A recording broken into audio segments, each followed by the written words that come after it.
Hi guys, welcome back with me again in this channel. On today's tutorial, I'm going to show you how you can use the CapCut text template to add awesome text to your videos easily. So in here, add your videos to CapCut and go to text and find the text template.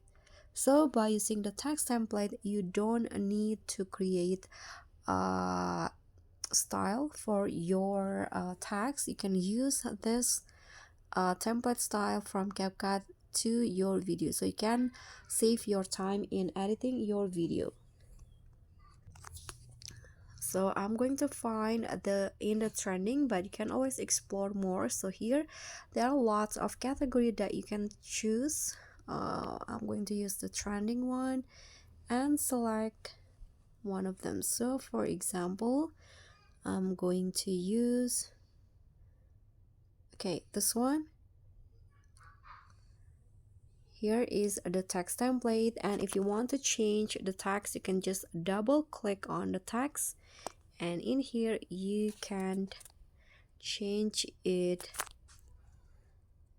to the text that you want.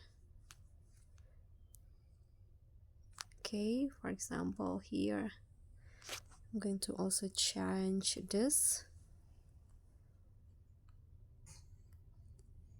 Click on the check icon, and you can also delete the one that you don't need. I'm going to delete this part. Then click on the check icon and don't forget to adjust the size. So thank you so much for watching. Don't forget to like, comment, and subscribe. Also click on the thanks. Bye.